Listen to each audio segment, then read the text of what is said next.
میرے لورز بھی ہیں، میرے ہیٹرز بھی ہیں. یہ عزت اللہ کی طرف سے ہے. کسی کی ذلت ہے تو وہ اللہ کی طرف سے ہے. ان کے لیے ضرورت ہے کہ نوک نوک کہ ہم نے جو کچھ بھگتنا تھا، جو کچھ بیڈ ٹائم جو بھی ہم نے دیکھنا تھا وہ دیکھ چکے ہیں.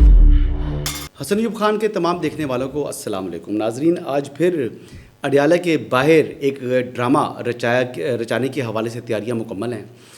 آج پھر عمران خان صاحب کی جو بہنیں ہیں وہ اڈیالہ جا رہی ہیں اور بڑی تعداد میں کارکنان کو پہنچنے کی ڈیوٹیز لگائی گئی ہیں. ہدایت نہیں، ڈیوٹیز لگائی گئی ہیں اور کہا گیا ہے کہ میک شور کیا جائے کہ وہاں پر عوام کی بڑی تعداد موجود ہو.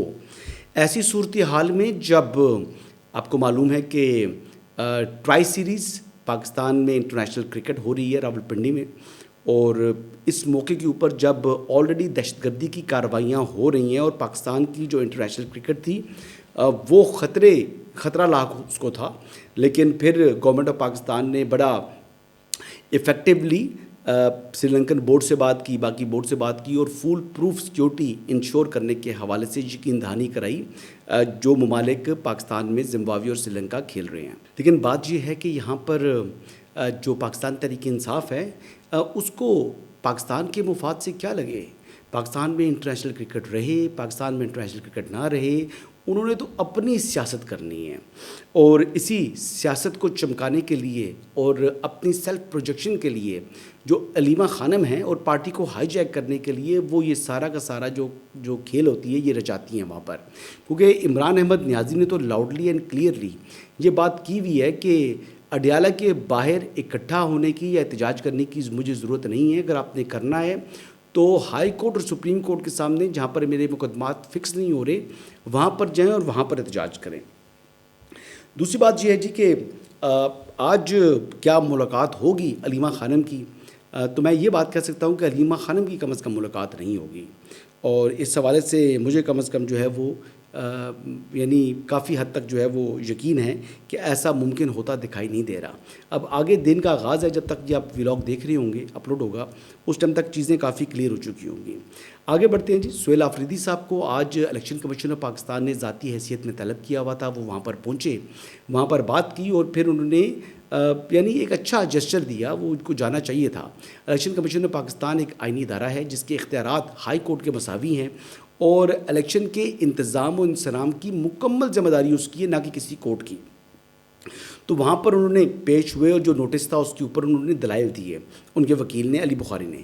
لیکن بات یہ ہے کہ یہ کہنا ان کا درست ہے کہ ان کا جو جلسہ تھا وہ حویلی ایبٹ آباد میں تھا. وہ جلسہ ان کا ہری پور میں نہیں تھا. لیکن یہ بات انہوں نے نہیں کی کہ ہری پور میں نہیں لیکن ایبٹ آباد حویلیے میں کھڑے ہو کر انہوں نے ہری پور کی انتظامیہ کو مخاطب کیا جو کہ اس عملے کو جو کہ الیکشن ڈیوٹیز کے اوپر مامور تھا، اور کہا کہ آپ صبح کا سورج نہیں دیکھیں گے. تو اب اس بات کو یعنی ظاہری بات ہے کہ ان کو انڈر پریشر لے آئے تھے عملے کو. ظاہری بات ہے سرکاری ملازمین ہیں اور چیف منسٹر کی سطح سے اگر براہ راست دھمکی آ رہی ہو تو یقینی طور کے اوپر ان کے لیے پریشانی کا باعث ہے. ان کو خطرات لاحق ہوتے ہیں اور ان کو فری اینڈ فیئر الیکشن کے انعقاد کے اندر رکاوٹ بنے ہیں سہیل آفریدی صاحب. بہرحال جی الیکشن کمیشن آف پاکستان نے 4 دسمبر کو آئندہ سماعت تک جو ہے وہ فیصلہ محفوظ کر لیا ہے، اور یہ اب چیف الیکشن کمشنر کی سربراہی میں جو ہے اب یہ فیصلہ ہونا ہے. الیکشن کمیشن نے یہ فیصلہ کرنا ہے. اب دیکھیں کہ کیا فیصلہ اس کا آتا ہے. آگے بڑھتے ہیں جی. سلمان اکرم راجہ صاحب ہوں، سہیل آفریدی صاحب ہوں، یہ جناب ایک قسم کا عندیہ دے رہے ہیں کہ یہ دوبارہ احتجاج کریں گے. یہ بیسیکلی لفظی جمع خرچ ہے. کئی لوگ کہہ رہے تھے، ٹویٹس کر رہے تھے کہ جی سہیل آفریدی نے جو ہے وہ ہنٹ دے دیا کہ جی احتجاج کرنے جا رہے ہیں، وہ تحریک چلائیں گے. بلکہ سہیل آفریدی صاحب نے تو یہ تک کہا کہ ہماری تحریک جاری ہے اور پھر یہ آگے مزید بڑھائیں گے ہم اس کو. انہوں نے کیا کہا آئیے سنتے ہیں.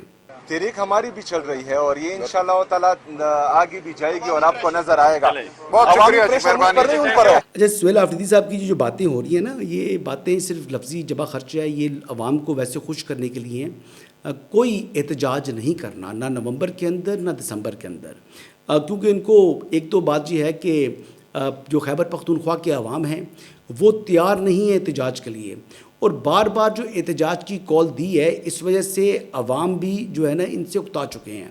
تو لہٰذا ان کے کہنے کے اوپر اب لوگوں نے نکلنا نہیں ہے. اب جب لوگوں نے نکلنا نہیں ہے تو کال دیکھ کر انہوں نے مزید بیڈلی ایکسپوز ہونا ہے. سہیل آفریدی صاحب سے جو متعلق سمجھ رہے ہیں لوگ کہ وہ آئی ایس ایف کے لیڈر ہیں اور وہ آئی ایس ایف نوجوانوں کو بڑا موبلائز کریں گے، تو مجھے ایسا ممکن ہوتا دکھائی نہیں دے رہا. اس کی وجہ کیا ہے؟ اس کی وجہ یہ ہے کہ جو نوجوان پہلے نکلے تھے، جو گرفتار ہوئے، کسی کو کسی قسم کی یعنی لیگل ایڈ فراہم نہیں کی گئی، کوئی ان کا جو ہے حال پوچھنے جیل تک نہیں گیا. بہت سے نوجوانوں کو کنوکشن ہوگی، سزا ہوگی، ان کا کیریئر تباہ ہو گیا، اور مزید اپنے کیریئر کو کوئی کیوں تباہ کرے گا؟ جو آئی ایس ایف ہے، آئی ایس ایف کی حد تک چند اسٹوڈنٹس جو ہیں وہ جو شیریں تقریر کر کے وہ ضرور سہیل آفریدی کو دیکھتے ہوئے آئیں گے کہ جناب اگر Sohail Afridi I S F میں رہتے ہوئے چیف منسٹر بن سکتا ہے تو ہم بھی بن سکتے ہیں. تو ان کے لیے تو منزل واضح ہے، لیکن عام جو نوجوان ہے صوبے کا، اس کے لیے یعنی ایک یہ ڈراؤنا خواب بن چکا ہے. کیریئر اور مستقبل تباہ ہو جاتا ہے اور سرکاری نوکری نہیں مل سکتی، یہ کرمنل ریکارڈ بن جاتا ہے. تو کون کر اس طرح کی جو بڑا رسک لے گا اپنے لیے؟ تو لہٰذا ان کے لیے یہ چیز جو ہے اب قابل قبول نہیں ہے. لیکن بہرحال ایک اور چیز جو ہے وہ محمود خان اچکزئی صاحب نے انہوں نے کہا جی کہ ابھی وہ کل یوم شہدا منانے لگے ہیں. پرسوں ان کا یوم شہدا ہے 26 نومبر کے حوالے سے. اب وہ یوم شہدا وہ کیوں منائیں؟ اب کوشچن یہ ہے، دیکھیں یہ بیسکلی یوم شہدا منانے کی بات بھی یہ سیاسی شعبدے بازی ہے. یوم شہدا کے لیے شہدا کا ہونا ضروری ہے. جب شہدا ہی نہیں ہے 26 نومبر کے تو پھر یوم شہدا کس کے لیے منا رہے ہیں؟ پہلا سوال. محمود خان اچکزئی کہہ رہے تھے جناب کہ جو محسن نقوی جو قاتل حکمران ہیں، محسن نقوی اور شہباز شریف، انہوں نے گولیاں چلوائیں. بھئی گولی کیوں چلائی ہے تو ہم نے سن کر کان پک گئے، لیکن گولیاں جن کو لگیں وہ لوگ کدھر ہیں؟ 200 کا نمبر، 300 کا نمبر، کتنے نمبر آپ بتاتے رہے. 1 سال گزر چکا ہے، لیکن 1 سال سے ابھی تک کوئی سولڈ ایویڈنس نہیں دے سکی پاکستان تحریک انصاف، سوائے ایک وہ ستی صاحب کے علاوہ. یعنی ان کا بھی بڑا افسوس ہے کہ جن کی وفات ہوئی، اور وہ وفات کے حوالے سے بھی کوئی مزید تفصیلات نہیں موجود. تو جب اتنا جو ہے وہ آپ نے جھوٹ بولا، پروپیگنڈا کیا اور آپ شواہد نہیں دے سکے، تو پھر آج آپ کدھر کھڑے ہیں؟ اور پھر آپ بے شرمی کی انتہا دیکھیں کہ یوم شہدا منانے کے جو ہے اعلانات کیے جا رہے ہیں. تو یہ اعلانات کرتے رہیں جی، لیکن کہتے ہیں جہاں پر ہیں، جس جگہ ہیں، یوم شہدا کے لیے آپ احتجاج کریں. یعنی کوئی ایسی کال نہیں دے رہے. تو یہ چیز بڑی واضح ہے جی. لوگوں نے ان کو مسترد کیا ہوا ہے اور ان کو بخوبی علم ہے کہ عوام نے نکلنا نہیں ہے. اس لیے جو جہاں پر ہے، جیسے وہ انہوں نے کہا تھا کہ اپنے گھروں کی چھتوں پر کھڑے ہو کر اذانیں دیں اور یا پھر او شروع کر دیں. تو یہ احتجاج یہ او سے زیادہ نہیں ہونا جو ہونڈا کمپنی کے حوالے سے جو قصہ سنایا تھا پرائم منسٹر پاکستان نے. ویسے اڈیالہ سے بھی آج کل کی آوازیں آ رہی ہوتی ہیں، 2 مختلف آوازیں آتی ہیں. اب پتہ نہیں وہ کس کی ہیں. عمران احمد نیازی صاحب کی تو ہے جو اڈیالہ کے چانسلر ہیں، دوسری بشرا بیگم کی آ رہی ہے، کسی اور کی آ رہی ہے، یہ میں معلوم نہیں کر سکا، لیکن کوشش کروں گا اس کو میں اس حوالے سے بھی کوئی انفارمیشن حاصل کروں. بہرحال جی آخری خبر، جو جمعیت علماء اسلام کی جو مرکزی مجلس شورا کا اجلاس تھا، انہوں نے جو اپوزیشن کے ساتھ جو رابطے ہیں وہ جاری رکھنے کا فیصلہ کیا ہے. اور انہوں نے یہ کہا کہ جی جو ان کی آرا ہے اس پر جو ان کی مرکزی مجلس عاملہ ہے وہ حتمی فیصلہ کرے گی. لیکن میں پہلے بتا چکا ہوں کہ پہلے بھی یہ چیز ہو چکی ہے کہ مولانا فضل الرحمان کبھی بھی یعنی یہ جو تحریک تحفظ آئین پاکستان ہے ان کی پچ کے اوپر نہیں کھیلیں گے. مولانا کے ساتھ اگر انہیں اتحاد کرنا ہے تو ان کو مولانا کی پچ پر آنا پڑے گا، پہلی بات. دوسری بات یہ ہے کہ مولانا فضل الرحمان جو ہیں وہ کبھی بھی غیر جمہوری راستہ نہیں اپناتے.